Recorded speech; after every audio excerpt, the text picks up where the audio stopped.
The Lord bless you and the Lord keep you and sustain you. You are very much welcome to our online service today.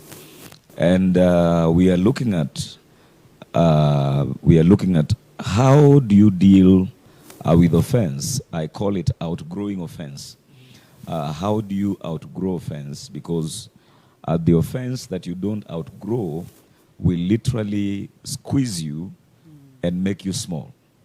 I put it like this: the pain you don't deal with will deal with you. The pain you don't handle will handle you. Will give you direction, will give you behaviors, will give you tendencies, will give you sleepless nights. A number of times, pain makes you more uncomfortable than the people that are hurting you. Literally, if you don't deal with pain, a number of times, it will deal with you more than, you will be losing more than the people that caused it to you. I put it like this: it's not a very likable statement, that those who are hurting you, you hurt yourself more if you cannot let go those that have hurt you. The greatest hurt is not what was done to you. The greatest hurt is what you are doing to yourself, using what was done to you. I think I need to repeat that again. The greatest pain is not what was done to you. The greatest pain is what you are doing to yourself by using what was done to you as a raw material. When somebody breaks your heart, it is a raw material. When somebody lies on you, it is a raw material. When a husband walks away from you and marries your friend, it is a raw material. When people that you helped in life become ungrateful and even seek to destroy your name, it is a raw material. Whatever happens to us is nothing but a raw material that we decide what it becomes. We decide what to do with it. We decide what happens, what people do to us is not the real outcome. The real outcome is what we do with what people do to us. The real pain is not the pain that people are causing us.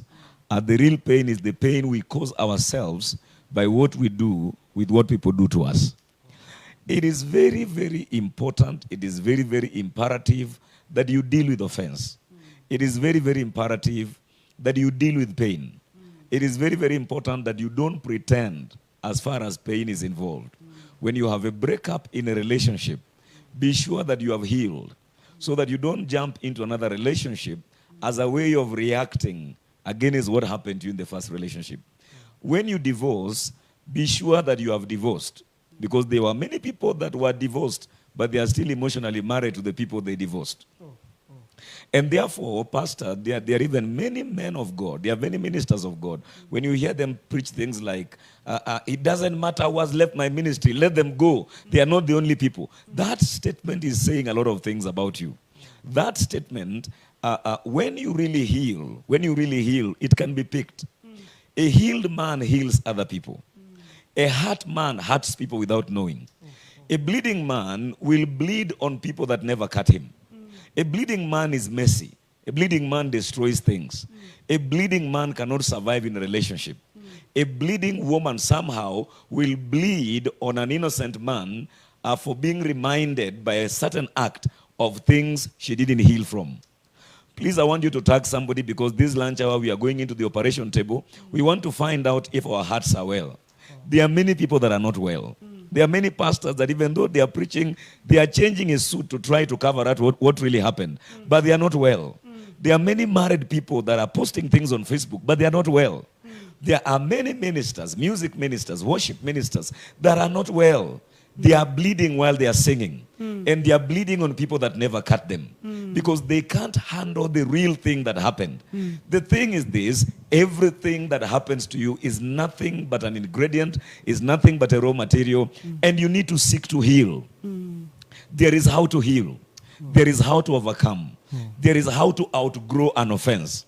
Because if you don't outgrow it, an offense will corner you, will give birth, will have its roots. The Bible talks about the roots of bitterness. I don't know. Try and get this and put it there. It should be Hebrews chapter 12, if I'm not wrong. Try Hebrews chapter 12, verse 19. He talks about, I'm not sure, but it should be Hebrews. And he says, lest any root springing up cause trouble. Any root of bitterness springing up cause trouble. Bitterness that is not dealt with eventually will grow roots. Anything that happens to you, ladies and gentlemen, that you don't deal with eventually will grow roots. Lest any root of bitterness springing up cause trouble. Bitterness begins to grow if you don't deal with it. You got it? That should be Hebrews chapter 12, verse 15. Hebrews chapter 12, just go to verse 15. It was Hebrews chapter 12. The bitterness you don't deal with will eventually grow roots. It will grow roots. Pastor, pain grows roots. Offense grows roots. When you are rejected, it grows roots. When you are mistreated, it grows roots. When people become ungrateful to you, it grows roots. When people promise you things and they don't fulfill them, and eventually it becomes a pain in your heart, it grows root. The Bible says this, Pastor. Read it for us in Hebrews chapter 12, verse 15. Looking carefully. You have to be very careful. To be able to be free from bitterness, you have to be very careful. Because many people are peddling it. Many people are carrying it around. Many people have it. Many people are struggling with pain. They have not overcome it. The new dress is just a way to try to cover it. The new house is just a way. A number of times, those on social media enjoy your house more than you. Because you are trying to get back to someone who is not even watching your page. You are trying to preach a sermon to someone that is not interested. You know how I grew up? When I was younger in ministry, Pastor, I used to prepare messages to come and attack one particular person until I realized that the person I came to attack didn't come to church that day and is not even interested in what I'm preaching. Then God built me up. Then I changed. There are many ministers that are still there. Being young in ministry, unakuja umeunda ujumbe to correct one person before 100 people. It never works. Bitterness will make you preach messages that God didn't give you. Bitterness will give you a ministry that God never intended for you. Pain will make you miss out on God. It is important you deal with pain. Don't jump from relationship to relationship if you have not healed from the previous one. Because many people are trying to preach to someone by their latest relationship. It can turn you into a liar. Where you start updating things like just got engaged and nobody has engaged you. And probably there's a brother that was looking forward, wanting to propose to you. And now you are lying and keeping him off because you are trying to cover pain by taking leaves to cover yourself like Adam. When the glory of the Lord leaves, people have a way of taking leaves to cover themselves. And that is what, if you don't deal with pain, you'll begin to do things like that. You'll buy a car you can't afford because you are trying to get back at someone. You'll go into a mortgage you are not able to pay. You are trying to prove a point. As a pastor, utaingia kwa vitu zenye huwezi. You'll begin budgets you cannot sustain. The things that your anointing cannot carry, you will find yourself there because you are trying to prove you are all right. The worst thing that can ever happen to you is to hide behind pain that you're supposed to deal with and pretend it is all right. Pastor, talk to me. We are reading this. Wow. Looking very carefully, lest anyone fall short of the grace of God. Of the grace of God. Continue. Lest any root of bitterness. In bitterness, you can't grow in grace. Bitterness affects the grace of God on your life. Even if you are anointed, the moment you are bitter, your bitterness acts as a barrier between you and the people that are supposed to receive from you. The members of the church are called sheep. The people that listen to us are called sheep. When a bitter preacher goes on radio and begins to speak, people switch off. Because people can pick your bitterness. It is a perfume that nobody wants to identify with.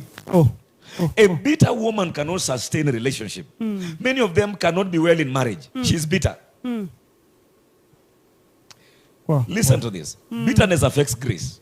No matter how gifted you are, nobody wants to be around a bitter person. No matter how much of a gift you are, nobody wants a bitter secretary. No matter how much of a gift you are, nobody wants a beautiful woman that is wrapped up in bitterness. And the amazing thing is that if you are bitter, you're going to see what is going to happen. Pastor, read it some more. Wow. Lest any root of bitterness has roots. Springing up cause trouble. So by the time you see it springing up, it has gone so deep. And the next thing you are looking for is trouble.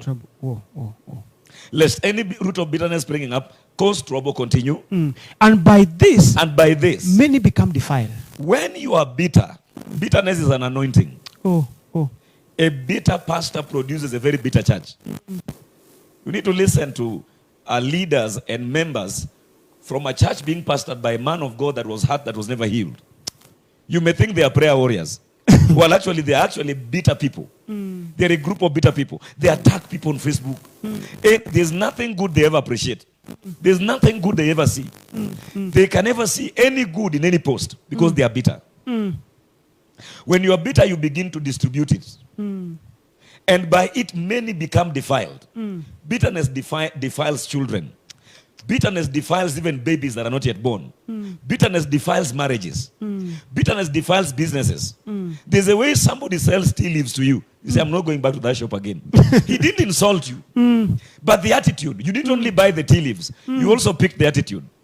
There's an attitude a pastor has. You'll visit that church once. You are not going back again. Say, I would rather sit in the house. Because bitterness defiles many. Listen to me, my brother. Listen to me, my sister. If you don't heal, if you don't get to a place where you own it up that you are bitter and you seek to find avenues to heal, you will cause trouble. It's true. Give it to us in the Good News translation. Oh. Outgrowing an offense. That's very powerful. You know, that is... Talk to me, please. I've seen this thing in reality. You know, one time I went to buy something in a shop. And peradventure, yes, the woman in the shop, she's a married person. So when I entered there, I found them just in the front of the shop. They were really quarreling because I've gone to that shop quite a number of times. Okay. But sometimes you could go to the shop and the lady asked you, where's Sema Kenye Nataka? Oh, Lord. Where's Sema Kenye Nataka? So until you hear people talking about it, and that lady, is there something wrong with that lady? Until one day I went to the shop and I was just entering, I found they almost exchanging blows with the husband. Okay. In the front of the shop. So it's not affecting clients. So it's affecting clients. So it affects ministries. Ukiona hii kanisa haija kutosha, tafuta kanisa ingine. You know, and you can imagine there's a visitor that came for the first time. That came with their baggage. That came with their pain. That came because they feel they can get healing from the church. And they came, and the first thing they hear is, I don't care who you are.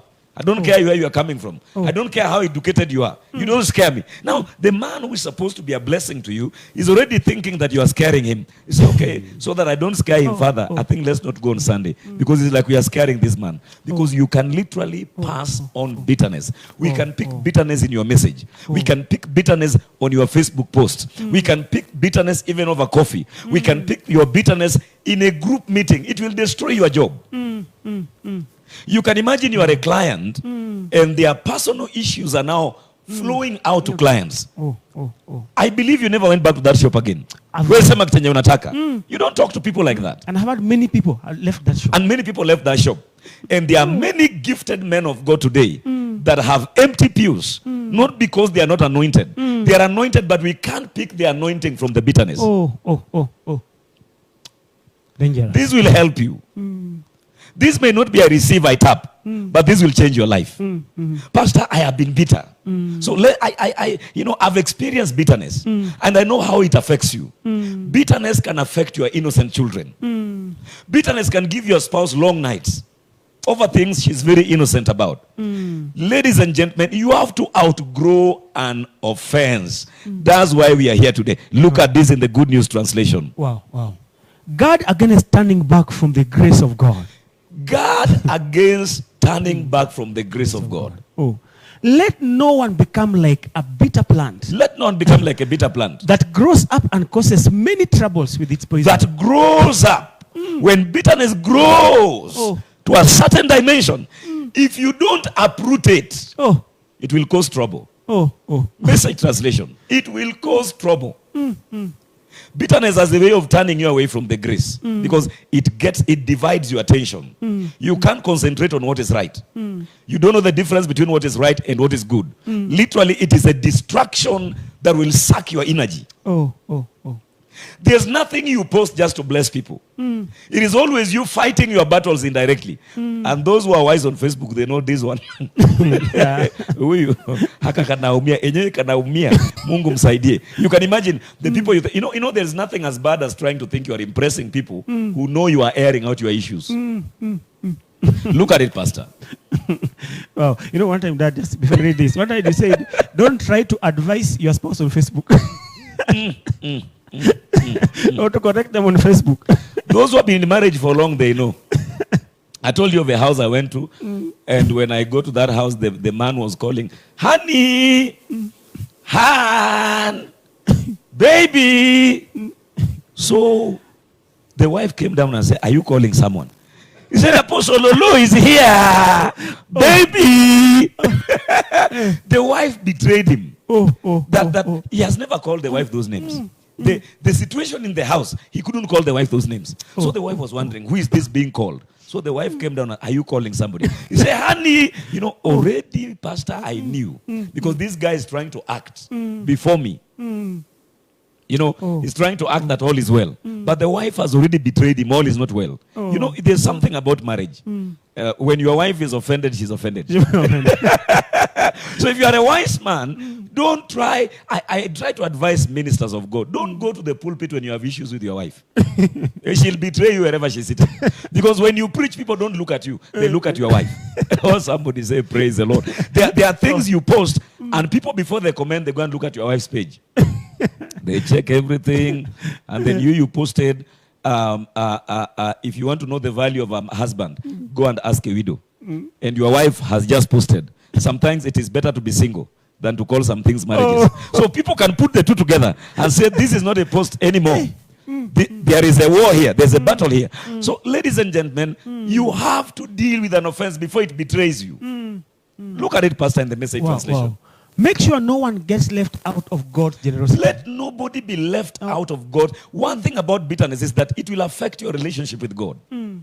You can't pray right when you are bitter. You can't take any spiritual direction. You can't hear the voice of God in bitterness. Make sure, okay, read it. Keep a sharp eye out of weeds of bitterness, of bitter contentment. Okay, read it again.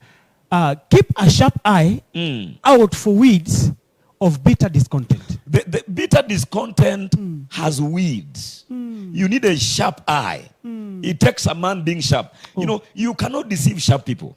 They can pick your bitterness. They can pick scores that you need to settle.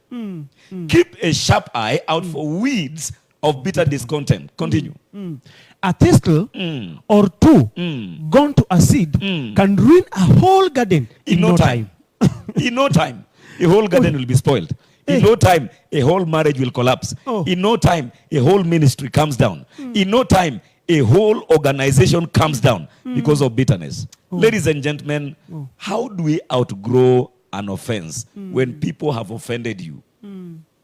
When you know someone has offended you, when you know you are not happy with someone, you know very well, this guy, if I ever meet the, you know, one way also you'll know you have an issue with someone, even if you are pretending, you know, I have forgiven, you know, I have forgiven, I have forgiven. But when you see them, and something jumps on the inside of you, my brother, you still carry it. What do you do when you know that this guy hurt me? This guy hurt me. I know very well this is the way I feel when people talk about him. There's a way I feel when people mention that church. There's a way I feel when that company is mentioned. There's a way you feel when the name of a particular preacher is mentioned. There's a way you feel when that lady's name is mentioned. There is a way you feel. There is how you react. What do you do? Because if you don't know, in case you are not aware, you are in bondage. You are in bondage. Because if you are not in bondage, Pastor, let me show you how much a person is find themselves in bondage when they are in bitterness. If somebody wants to interfere with your moods, they'll simply mention that name. And there's a way you will fidget. Hata kama watu walikuwa wanaona TV, there's a way you will, even if people are eating, you are about to fold the chapati. Somebody didn't want you to eat the second chapati. He'll mention a particular name. There's a way you'll drop the chapati first. Nasi hapa Trump ameongea vizuri. You know, those who are keen, they are watching you. It's true. They know the thing still affects you. The people you have not forgiven, no matter the beauty of the house you live in, they live in your house and they spend on your bed without paying the rent. Oh. Wow. You don't like them, but they share your car with you. Oh, very sad. They never contribute to anything, but they share your car with you. Whichever dress you wear, they wear it. You can apply nice cologne, they share it with you. Oh. It is bondage. It is very heavy bondage if there is an offense that you are holding to. You are holding on to an offense, you are holding on to a grudge, you are holding on to bitterness. There is this person, you feel huwezi msamehe, you can't let go. You can't forgive this person. Can I tell you something? You are a slave of that person. Oh. That person has become your policeman. Bitterness is the policeman of Satan. Oh. It is the way the devil keeps you in check, controls your emotions, controls what you can do, controls where you go, controls your joy, and then convinces you you can't survive without it. How do we handle this? Number one, and please, I have to confess it. I have to tell you the truth, that the things I'm about to tell you, they are not easy to do. Just the same way bitterness is not easy to let go. You know that is the truth. It is not easy to let go bitterness. It is not easy to let go someone that hurt you, because there's this feeling that the more you have not forgiven them, the better you'll become someday. There's this feeling that if you don't let it go, it is like they are feeling the pain. But let me tell you, the person you didn't forgive, the bitterness you have refused to let go, hurts you more than the person that you are bitter against. Number one of these things that are not easy to do, very quickly, Pastor, take for me Luke chapter 6, verse 28. Pray for those that persecute you and those that mistreat you. Look at Luke chapter 6, verse number 28. And there's something added there. They didn't just mistreat you. This is how they mistreated you. Let's pick it from verse 27. Read it. I know there are people This is tough deliverance, Pastor. The people say, what has given me pain in this care. There's people who say, what has given me in this care. Let him, I will not forgive him. Let him feel the way I felt. And amazingly, sometimes they don't feel anything. I have learned this practically, that there are a number of times the people you expect to feel the pain you are feeling are not feeling it. You have refused to forgive your wife. You know, I have to be very sincere, Pastor. There are many people that when they get angry, they don't eat because something has gone wrong. And I've taught you this thing in the church. That thing has ever happened to me once. The hunger that I felt at 2 a.m., I left bed and went to the kitchen. I said, I cannot. Because Mama was snoring. She wasn't even aware why. You know, ile unaulizwa, Daddy, are you okay? Are you okay? You don't want to even say what is happening so that you can save the situation. You think you are punishing the other person by not saying what you are going through. Are you going to eat that? I'm fine. Pastor, the hunger that I felt at 2 a.m., I went to the kitchen. I said, wapendwa, sitaumia hivi. Just because of my pride. I went and ate. And then now Mama sneaks into the kitchen and says, hey, what are you doing? I said, I'm trying to get something. She said, okay, just sit there, I'll bring it to you. You sound very stupid. It makes you look even more stupid, and you are the man. You need to clap for Mama wherever she is. You know sometimes married people, we want to paint the picture. There's no perfect marriage. If you find one, it is fake. Very fake. So that night I refused. I'm not going to eat. Wacha njaa nitoe kwa kitanda saa 8 usiku. Niende kwa jikoni. So Mama comes there and finds me. Daddy, what are you doing? He said, just sit down. I'll bring it to you. Now you are looking very stupid. Because the woman is wise. Listen to me, ladies and gentlemen. Listen, and listen very well. Don't think you are punishing anyone by not forgiving them. By always instructing them indirectly on Facebook. You are not helping yourself. So look at this. But I say to you, read it, Pastor, Luke 6:27. But I say to you who hear, love your enemies. This is Jesus speaking. He knows the pain you will feel by hating your enemies. Do you know the pain you feel by being hateful? Do you know how painful it is to hate someone? Particularly when they begin to succeed. Do you know how painful it is when someone you hate is successful? So Jesus wanted to save us from that pain. You know why you are feeling that pain? It's because you hate this guy. There is someone you hate, so you are carrying pain for it. And a number of times, those that you hate, that you are carrying pain for hating them, they are not aware. Someone is driving around in a brand new 7 Series BMW white. And you hate the guy. You never thought he'll prosper. And you're waiting for a bus at the bus stop. And that is the only time he has also decided to leave the windows without putting them up. And there you see him with the baby playing in the backseat. And the pain that you feel like going to give back. You know why you are feeling that pain? It's because you hate this person. Hating people will give you unnecessary pain. So Jesus said, read it, Pastor. But I say to who hear. I say to you who hear. Who hear? Love your enemies. Now listen.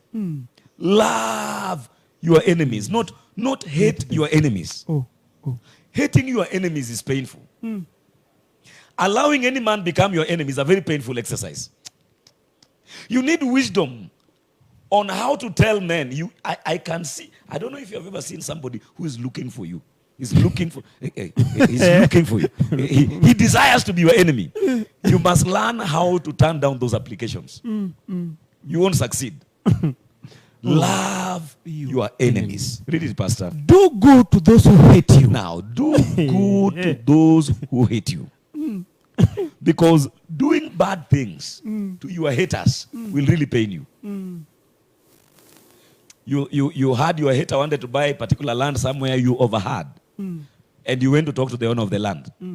And you think you are happy that you stopped him from buying the land. And you didn't know, as soon as that was stopped, that was 1 acre. There was 3 acres not far from where you stay. That you are not aware he could turn that way. Then he buys the 3 acres. The pain now is this. For hating this man, you could have let him go with 1 acre. Now he has 3 acres next to where you built your residential house. And this is a house. Now you are thinking, can I sell this house? I just can't. You know why you are behaving like that? Hatred. You want to now sell your house because of hatred. You want to close your business and go and open it elsewhere because you hate the person who just came in the neighborhood. Hatred is painful. Hating people will cost you. Hating people will hurt you. So Jesus said, the easy formula is this. Love your enemies. Read on, Pastor.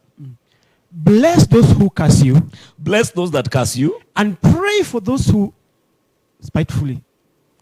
And pray for? Verse number 20. And pray for those who spitefully use you. Who spitefully use you. Now let's go to the Good News Translation. Pick it from verse number 27. Now unless you are not interested in Jesus' formula, you'll continue to hurt. There's nothing that hurts like hating people. There's nothing that hurts like having enemies. And there's nothing that restores your peace like the day you change that narrative. The day you declare that this one, you want to be my enemy, you'll not succeed. I've seen so many. I've converted so many. And I'm good at converting enemies into friends. Look at this. Wow. Read it, Pastor. Oh, how terrible when all people speak well of you. It is bad. Okay? Their ancestors said the very same things about the false prophet. If people say good things about you, you are false. Okay, let's move on. That's not the subject. Now, verse number 27. Verse 27. It is a terrible thing when people say all kinds of good things about you. Something is not right. When everyone is saying all kinds of good things about you. I think we can stick, if whatever is not getting us what we want, we can stick with what we had before. So Jesus gave an easy formula. Love them. Those that hate you, those you are calling enemies, love them. Look at it. Look at it.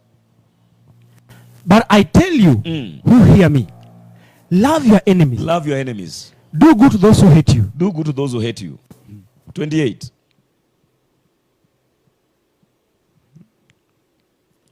Okay, let's move on. So love your enemies. Do good to those that hate you. Pastor, how can you do good to someone? You know, you need to do bad things to them so that they wake up. You need to destroy someone so that they wake up. But Jesus said no. You will hurt yourself some more. You may end up in jail. Oh. You may end up trading your freedom. Do good to those that hate you. Oh. Love. Pastor, it is easy to preach it like this. It is not. I said, I'm going to give very bitter medicine this afternoon. Oh. Now, Pastor, read on. Bless those who curse you. Bless those that curse you. And pray for those who mistreat you. And pray for those that mistreat you. Number one, pray for everyone that persecutes you. You need to pray for those that mistreat you. He said, those that spitefully use you. In other words, those who are, there are people who are just petty. Jesus said, if a man is petty, you must learn how to love them. Love those who are petty. Those who have an ill will towards you. Those that irritate you. They annoy you. They are a bother to you. They will always look for a reason to put up a case. They are not comfortable. My mother has a friend. They are very good friends. But there's one area where it's not a friend, it's actually a relative. And they have some lands close to each other. They can be very good friends, but when that woman remembers that land, she'll go and call surveyors for no good reason. Say, I have just suspected it's like something has moved. The surveyors will come and survey. The other day, I heard that the surveyor said, it is part of my mother's land that they are friends. It's like her land has overstretched. And she's the one who called them. So they cut part of her land.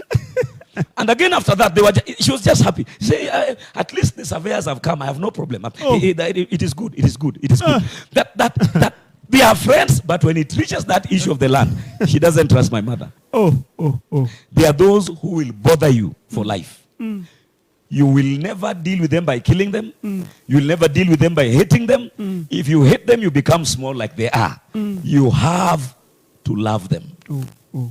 Look at this. These are irritators. They will say one irritating thing about you after you bless them. After you help them. I'm talking to someone out there that you have helped somebody. That someone never said anything while you are paying his school fees. The day he graduates, you say, why did I pay for this person this school fees? How can I hurt the person? Jesus said, that is not the way to go. Pastor, there are 5 things that Jesus told us. The reason he told us to love these people, you want to heal. I hope I'm talking to somebody who wants to heal. Because as long as you hate, you'll never heal. Yes. As long as you hate your offenders, you'll never heal. As long as you have refused to drop what they did against you, you'll never heal. You remember the DVD you talked about the other time? Forgiving while bleeding. You don't forgive when you have stopped bleeding. You forgive while you are bleeding. You know why? Because you want to stop the bleeding. The bleeding stops at that point. When you change, some people will never change. It will be you to change how you see them. Wow. And as long as you continue to see them as notorious, they will continue to be notorious. Pastor, I don't know if it has ever amazed you how someone you thought cannot change really didn't change. But you change the way you look at them.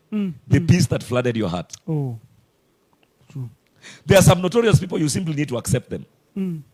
The trouble is you have been living in denial, thinking something better will happen. It's like living with a woman that has refused to change. You will die in pain. It is like living with a brother that you have talked and talked. You know, I heard this thing about this guy that had been talking to his brother for almost 5 years. The brother was living with him. One day, he took the brother and bundled him in a pickup and took him to the streets and told him, you see these people here? They are also human beings. From today, if you step into my house, I will kill you. Stay in the streets. Listen, some people don't change because you threw them out. Some people will change. Jesus is telling us, despite what they have done to you, nothing changes till you change. Outgrowing an offense is choosing to have a different perspective. There are 5 things that happen with us. Look at Matthew chapter 5. Give it to us from verse number 45. You can pick it from verse 44, but then we concentrate on verse 45. Matthew chapter 5 from verse number 44. Give us the New King James Version. Matthew 5 from verse number 44. Pastor, if there is anything I have said that will help someone, some people will not change. It is you to change the way you look at them. And you'll be amazed the peace. There are people you just need to accept them. You have been married to a man for 20 years. And there's this thing, you have prayed and prayed and prayed for him to change. And the more he's not changing, the more you are calling him dangerous names. Let me tell you, those names will not change that man. May God push you to the place where you accept and be the bigger person. Pastor, read. But I say to you, love your enemies. Love your enemies. Bless those who curse you. Bless those that curse you. Do good to those who hate you. There's doing good to someone you know does not mean well. And pray for those who spitefully use you. And pray for guys that spitefully use you. And persecute you. And persecute you at the same time. Give us verse. There's a reason Jesus said that. Look at verse 45. That you may be sons of your Father. Pastor, number one reason for doing that. There's a level of sonship you will never enjoy in God until you can do good to those that persecute you. There's a level of endorsement in God. Pastor, let me tell you this. Let me tell you this sincerely. Young ministers think you need to fast and pray. Wonderful. You need to be a giver. Wonderful. You need to pray. Wonderful. But there are things God gives you because you have passed some tests. Wow. And one test every minister will pass is the test of forgiveness. There's a ministry you can't have. There's a dimension you can't get to until God has tested your ability in forgiving the painful and the nasty. Wow, that's important. that you may be sons of your Father in heaven. That you may prove to this world that you are a man of another dimension. We see your dimensions by how you handle offenses. We see your level by how you handle offenses. 1, you prove your heavenly sonship if you can do good to people that persecute you. Wow. Number 2, Pastor, you demonstrate the character of God. And this God, there's a character God has. The very definition of God, we are told God is love. Not that he looks like love. Not that God has love. God is love. Whoever does not love does not know him. No matter what you preach, you don't know God. If you're against a particular ministry, that you can't finish a sermon without touching that ministry. No matter what you preach, your level of knowledge of God is demonstrated by your level of love. And not loving people that can love you back. And not loving people that speak well of you. And not loving people that agree with what you preach. But loving people that you know are out to destroy your ministry. And you respond with love. You respond in love. You do things for them that everybody say, he did that. I was with that man. I heard what that man was saying. You want to tell me he did that to that man? Who you are merogwa? Then you still don't know God. Wow. Number 2, you demonstrate the character of God when you do good to those that have done wrong to you, that have hurt you, that have done all manner of things against you, that have used you wrongly, that have persecuted you, that have cursed you, that have said every nasty thing about you. Look at verse number 45. Look at what God does. That you may be sons of your Father in heaven. Look at what God does. Wow. For he makes his sun rises on the evil and on the good. When the sun rises, God does not shield the sun from wicked people. They are wicked. They don't even obey him. They criticize him. They don't agree with him. But he allows the sun shine on them. Read some more, Pastor. That's good. And sends rain on the just and on the unjust. And when the rain rains, you have never heard that rain avoided the tax collector's home. Even if it is the saints that have prayed and fasted for the rain to come, the rain will not rain in the righteous lands only. Even the witch doctor will enjoy the rain. You think God is not seeing him? that you have two gardens. You have planted your maize here and you have planted maize here. And he's also blossoming. And sometimes you find even yours are the small one and he has really prospered. Yes. And the Bible says God sends rain on the just and on the unjust. He allows the sunlight on the good and the evil. And when you do good to those that persecute you, Pastor, you are sharing a character that only God has. And let me tell you this. You can't allow God's character in you and not to enjoy God's own charisma. You can't demonstrate the behaviors of God and not walk in the blessings of God. Number 3. Look at verse 46. I want to show you something that not many people believe. There is a level of reward you will never know until you can do good to the people that threw you out.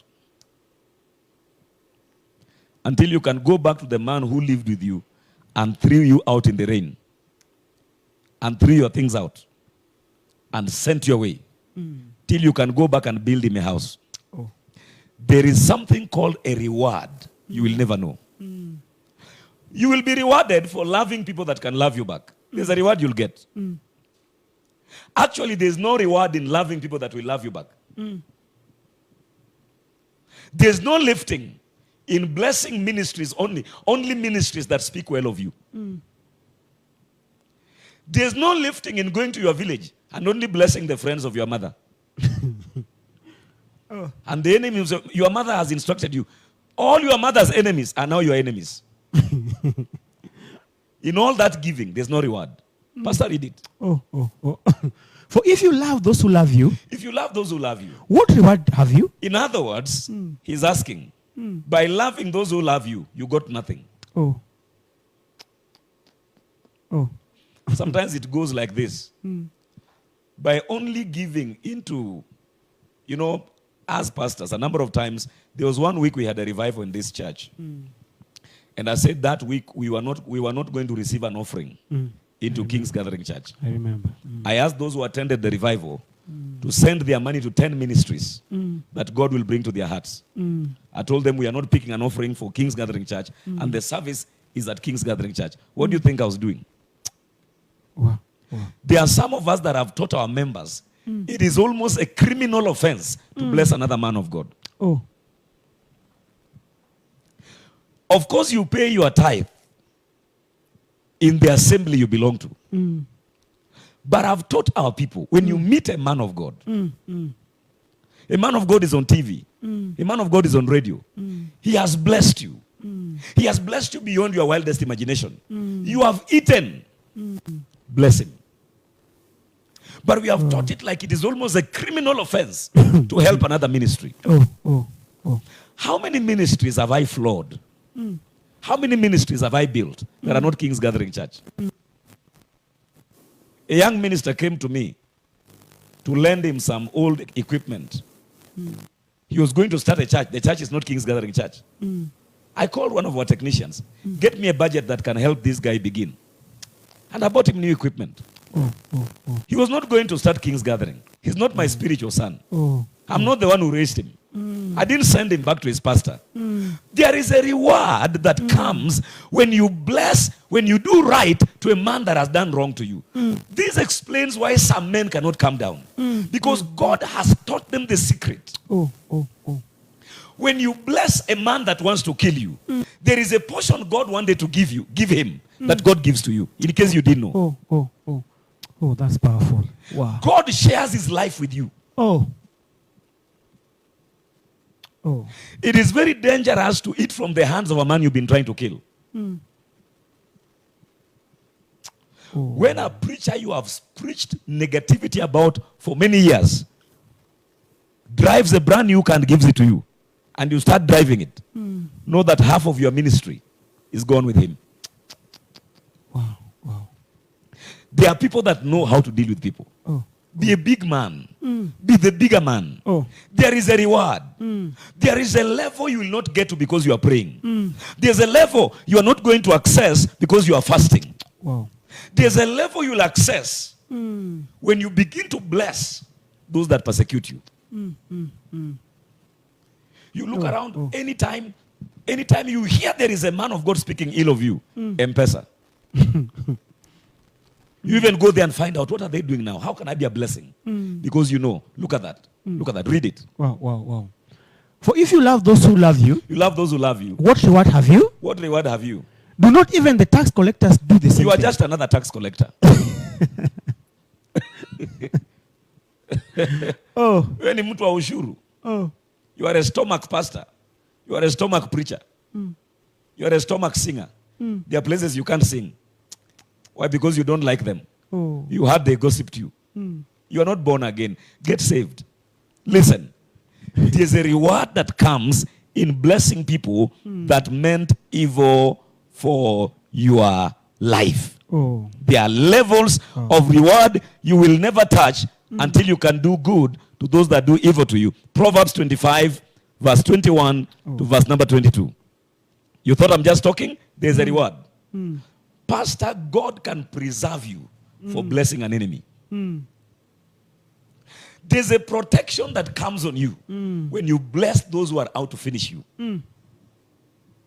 Men will wonder, how comes this guy is unmoved? What has solidified the stand of this man? The grace on his heart to bless those who want to finish him. Read it, Pastor. If your enemy is hungry, if your enemy is hungry, give him bread to eat. He didn't say, watch him die. Because that is what many Christians want to be taught now. In our generation, the die is the prayer. They shall die. I'm not against it. We pray it. They shall die. But if your enemy is hungry, do what? Give him bread to eat. Give him bread to eat. And if he's thirsty, give him water to drink. Give him water. Verse 22. Wow. For those who will heap coals on fire. Okay, take it again. For so you will heap coals of fire on his head. On his head. Sorry. And the Lord will reward you. Listen. So when someone becomes your enemy, God is seeking to reward you. When a man is constantly attacking you, God is looking for how to reward you. When a man just wakes up like he's mad and begins to say all kinds of lies about you, God is looking for how to reward you. Give us the Message translation of verse 21 and verse 22 of Proverbs 25. There is a reward. That tells me there are rewards that are not meant for boys. They are meant for real men. There's a place you have to come to enjoy some rewards. Read it, Pastor. If you see your enemy hungry. If you see your enemy hungry. Go buy him lunch. Lunch is not for friends. Take an enemy for lunch. Do you know what it does? Do you know the pain that leaves you when you do good to someone that has been hurting you all this while? Do you know the joy of being the small man and taking the first step? And saying, I'm sorry, I didn't know you took it that way. Oh my goodness, I'm not aware. How are you? I'm sorry. Say, okay, are you sure? I say, I'm sorry. Do you know the joy you get by reaching out? Do you know the prison you'll break down today by reaching out? Wow. Go buy him lunch. Wow. Sometimes there are those who will not even accept to go for that lunch. And you used a friend of theirs, seduced them to a 5-star hotel. And they were sitting and they were eating. And you waited until they ate and finished. Then you showed up. Anafanya nini hapa? Then you say, relax. The lunch you have just eaten, it is this guy that bought it. Sit down, sit down, sit down, sit down. You no, sit down, sit down, sit down. Then the friend tells him, do you remember the other time your boy had problem with school fees? And you asked me to lend you 10. He's the one that sent it. Do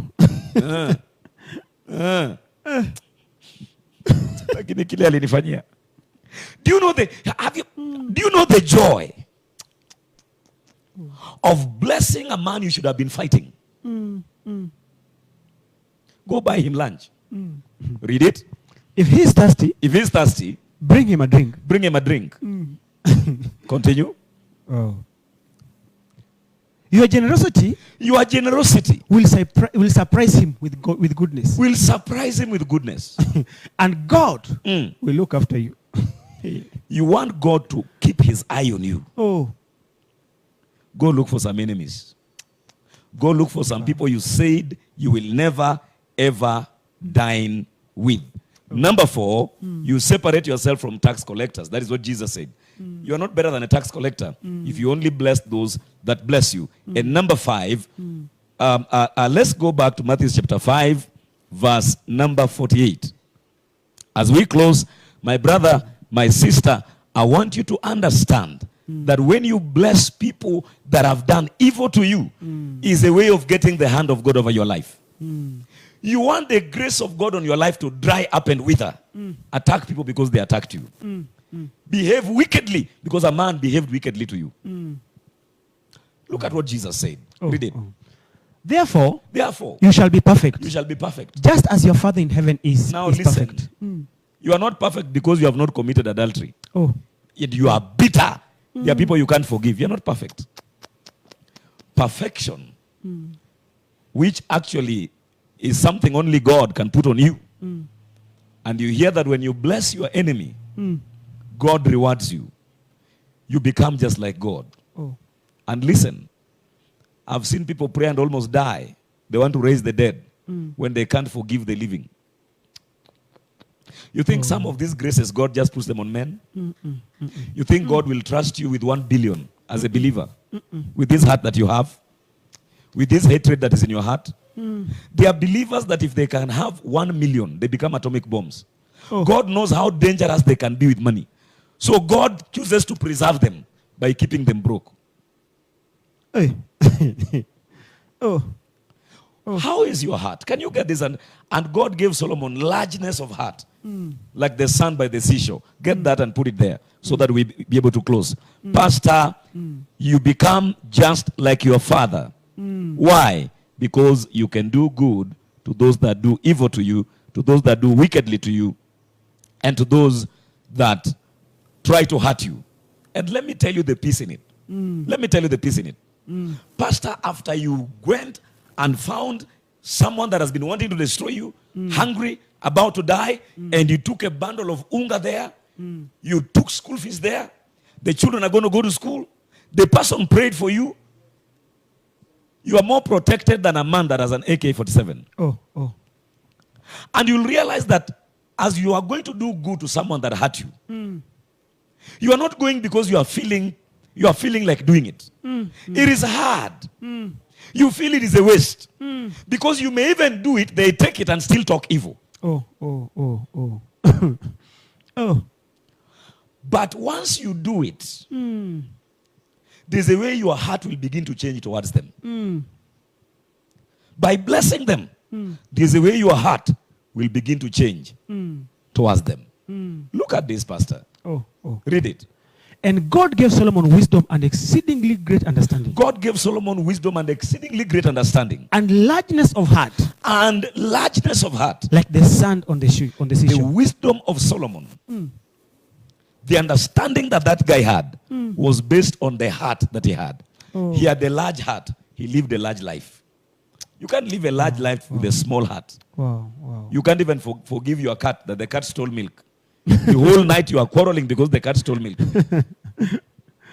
The cat stole fish. God gave. Can we have that in the Message translation as we wind up? I wanted to get into how to overlook an offense, but that will come. Wow. So, you want to be free from a certain pain. Someone that has been gossiping you and talking against you, has closed doors on you, has shut doors on you, has done wicked things to you. You hear everything he does and you begin to bless him. Let me tell you, at the point that you bless the person, something will leave your heart.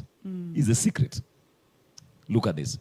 God gave Solomon wisdom, the deepest of understanding and the largest of hearts. There was nothing beyond him. Nothing he couldn't handle because of his heart. If you are blessed this afternoon, I want you to give an offering to God. Just have a large heart. You give an offering to God. If you are blessed and this was your lunch hour and you have picked something, I pray for you that may God give you largeness of heart. You want to go to a large place. May God enlarge your heart. May God make you big. May God make you great. May God give you the ability. Pastor, it is never easy. It's not easy. But carrying things to the house of a member who left church and almost destroyed you, said things, rioted, and now he's hungry. And he didn't tell you he's hungry. And you show up. If you've ever been in my shoes, when you see people weeping and almost collapsing, because they never believed that after all they have done, you can show them good. The joy that you find in it, the joy of having won a heart, having won a soul, and having showed them God. When you do that, they remain amazed, looking to heaven and saying that can only be God. The number is down the screen. You can give if you feel like giving. You are led to do so. You are blessed. You can. But find an enemy today. Become a blessing to someone that you have hated all this while. And you'll tell me tomorrow in the lunch hour what will have happened. Till tomorrow, Maurice Olo is my name. I also let you know there are 3 books you can be able to get. Forgive and Grow Big. Moving on when people leave you or walk out of your life and you can never please people enough. Shalom. Till next time. Bye-bye.